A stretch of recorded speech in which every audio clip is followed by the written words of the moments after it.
Hi, everybody, and welcome to the Microsoft Pulse with Tom Duff and Tamara Bredimus.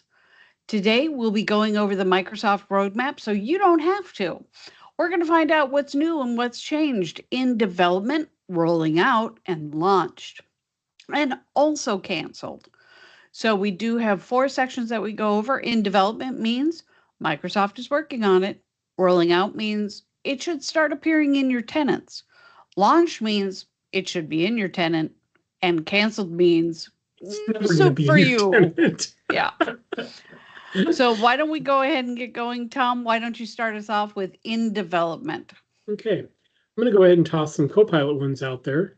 So Microsoft Copilot and Forms can now reference files to help generate drafts. So when you're trying to build a new Microsoft Forms form with Copilot, you can now reference existing documents such as Word, Excel, and PowerPoint. You can also reference an existing form by pasting the URL in there, and then it can suggest and search for relevant files when generating that. So you're going to get a better draft to start with. So that's coming out in March. And because it's Copilot, it's only coming out to worldwide commercial, not to the government tenants. We also have Copilot in Forms has been refreshed to help users better refine and edit their forms. So they're basically saying, hey, we've got Copilot out there. We're going to clean it up a little bit to make it a little bit easier to work with and refine things with it instead of probably what the initial one looked like. Again, that's going to be out in March too. Then we have suggestions for slide templates as you work. Now, instantly get suggestions for slide templates to use while creating slides in PowerPoint. Insert a new slide or start typing the slide name or type of slide and see suggestions in the Copilot suggestion pane. Once again, in March. So I think that one's going to be really good. And finally, when you are doing chats in Copilot, pronoun awareness in Microsoft 365 Copilot. So Copilot will soon use pronouns from user profiles when responding, developed a more personalized interaction for users. So if you're doing anything in Copilot and you have pronouns of they or something like that, they are going to Copilot is going to respond to you, they, with those particular pronouns instead of just the you or he or she that it would do by default if it sees whatever you are out there. So that's also coming out in March and worldwide tenant. Fabulous. And in Microsoft Teams, create channels with ease. So efficiently create channels directly from the header menu, eliminating the need to scroll down to the specific team. As a channel creator, you will have the flexibility to choose from all the teams where you can create a channel to host your new channel. I love that because my team section, my team pane, hot mess.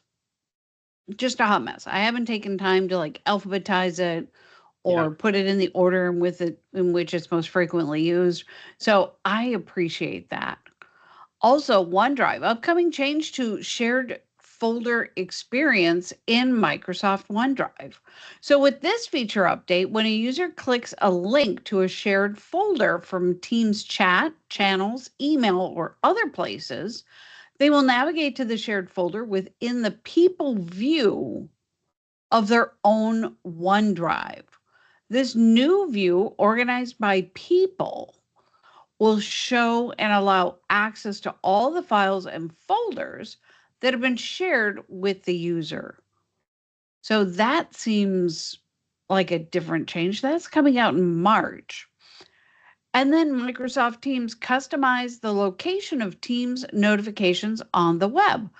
So, coming in April, you'll be able to customize where your Teams notifications appear on your screen when using Teams on the web. Options include the bottom right, the good old fashioned bottom right corner, the top right, bottom left, or top left, allowing you to choose the most convenient and least intrusive location for a better experience and productivity. How about this? No notifications. It interrupts my day, gets me off track.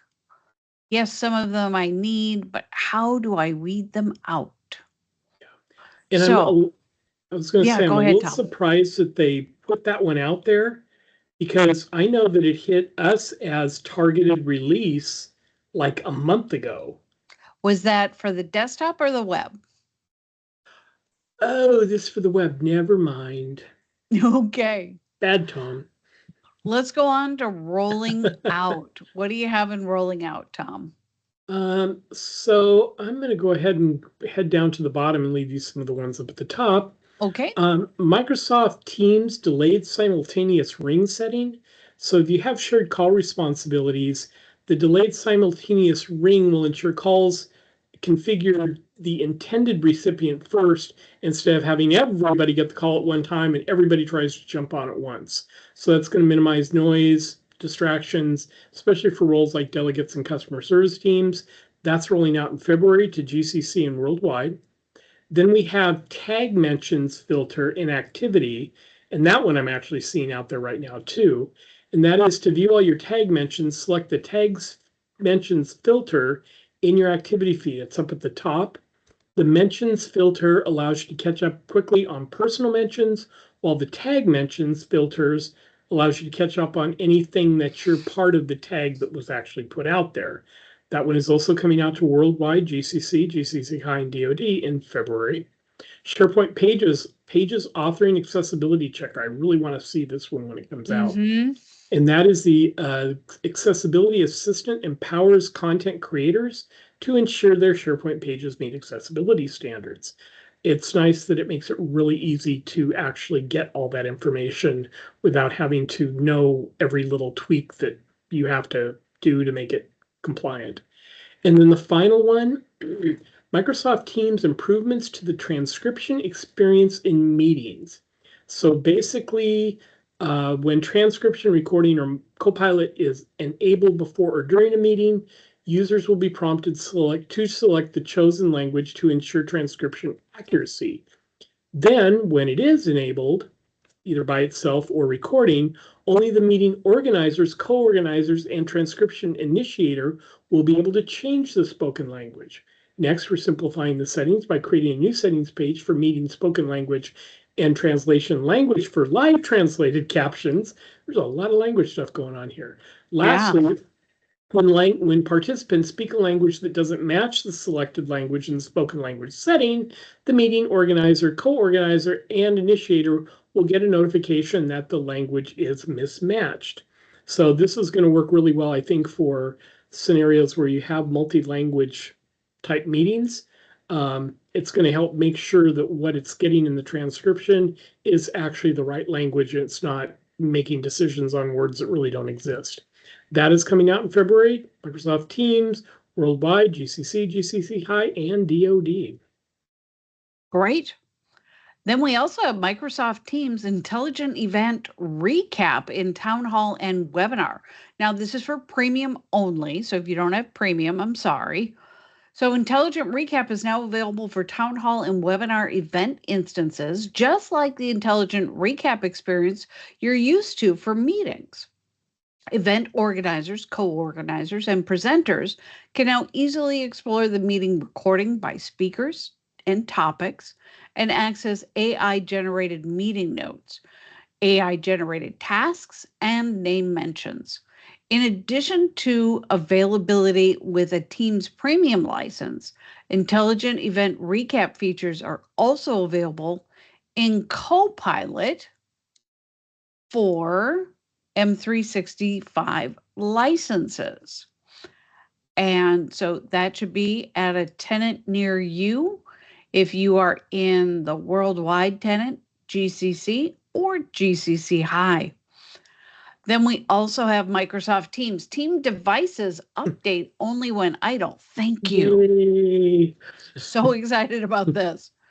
Updates from Teams Admin Center for Teams devices will happen only when they're idle instead of in the middle of my meeting. This will minimize end user disruption. You You bet think? it will. I'm very excited about that. So that's coming out to worldwide in GCC. And then we also have Microsoft Teams inline preview of shared files. So now you can review a file shared in a chat and channel in your flow of work. Select preview and then scroll through the file's content without leaving the chat or the channel. I That's a really cool love thing. this Yeah. because I want to sometimes read through the document and also comment on what's going on in the document. Instead of having to And load it and then get back into it. yeah, you got to close that window. You got to come back to this window. This is a real delighter. And this, I believe, is rolling out for everybody's getting Across some the love board. worldwide, GCC, GCC High, and DoD. So I'm very excited about that. Then in launched, we only have one item. Microsoft Purview Compliance Portal, Optical Character Recognition, or OCR, supported for embedded images in Exchange Online. So, this release will extend OCR support in Exchange Online from standalone images like JPEG, PNG, things like that, to images embedded inside the following files: Office, images embedded inside Excel, Word, or PowerPoint. PDF, image only. The PDF files are already supported. And this release will support a hybrid of PDF files containing images and searchable text, and also container files like zip, rar, and 7z. So that has launched, and that is launched out to your Purview compliance portal for the worldwide tenant. Then we have a couple things in canceled, nothing big. Microsoft Viva Glint Get survey set survey to be closed at a specific time. So they're removing that item related to self-service from the Microsoft 365 public roadmap. This decision is part of Microsoft efforts to streamline our product offering and to focus on key priorities.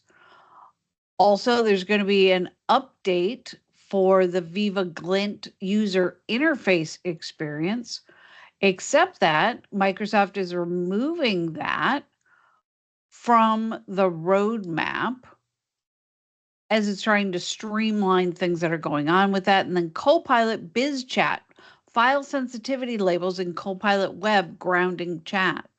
After further review, Microsoft has decided not to proceed with this change at this time. So if you were excited about that, I'm sorry. Get over it. Yeah. So that's not happening. And then my mouse stopped working, so I'm going to let Tom take the last one. That sounds good. Microsoft shared with me a setting page. This feature will be merged with feature, and it gives you a number.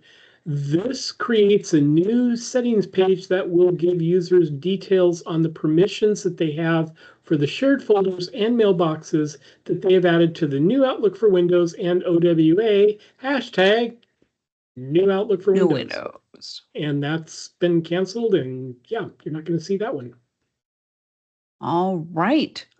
Well, that's it for the roadmap. That is all the news that is fit to print.